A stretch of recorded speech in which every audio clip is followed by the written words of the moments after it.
بالله توا نحب نقول لكم سؤال لله في سبيل الله. علاش يقولوا منذ تقريبا 30 سنة يحبوا يعملوا وحدة المغرب العربي؟ علاش ما قالوش وحدة تونس العربي، أو وحدة الجزائر العربي، أو وحدة ليبيا العربي، أو وحدة موريتانيا العربي؟ علاش قالوا المغرب العربي؟ مغاربة الأرض؟ لا، لأنه المغرب أو الإمبراطورية المغربية كانت الأراضي متاعها تمتد إلى مدينة بنزرت بتونس، من طنجة مرورا بالقويرة، مرورا بحديقة الحيوانات، وصولا إلى مدينة بنزرت في شمال تونس، ومن الجهة الأخرى نهر السنغال. هذه هي الإمبراطورية المغربية اللي عمرها 1200 سنة، 12 قرن، 12 قرن. وفي سنة 1777 الملك محمد الثالث، محمد تروا، الله يرحمه وينعمه، اوكي، جد محمد سيس طبعا، الملك 1777 الملك محمد الثالث هو الذي اعترف بالولايات المتحدة الأمريكية. يعني الولايات المتحدة الأمريكية جت بعد الإمبراطورية المغربية، واضح؟ وتركيا جت بعد، والدولة العثمانية بعد الإمبراطورية المغربية. إذن المرجع ليس سفارة الولايات المتحدة الأمريكية شنو قالت، ولا الحكومة الأمريكية أو البيت الأبيض أو جو سي با كوا.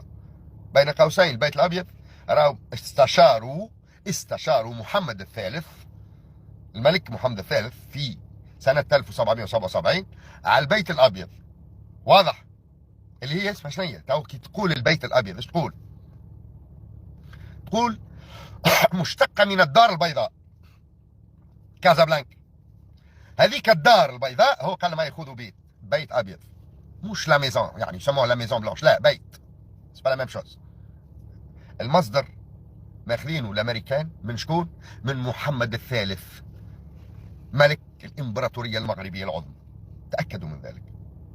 لذلك الامبراطوريه العثمانيه الفاجره لم يتسنى لها دخول شبر في اراضي الامبراطوريه المغربيه. لماذا؟ فيها رجال عاهدوا الله ورسوله وملكهم للدفاع عن ارضهم وعرضهم، واضح؟ بالرغم من ان الدوله العثمانيه، واضح، جابت مرتزقه من السنغال ومن افريقيا السوداء ومن الجزائر، ما كانش اسمها الجزائر وقت، اوكي، كانت اسمها المغرب الاوسط، اوكي، ومن تونس اللحاسه بتاع الدوله العثمانيه، جاوا الكل جابتهم يحاربوا على الحدود مع الامبراطوريه المغربيه، وكانت حرب ضروس، اقسم بالله حرب ضروس، اقروا التاريخ، حرب ضروس،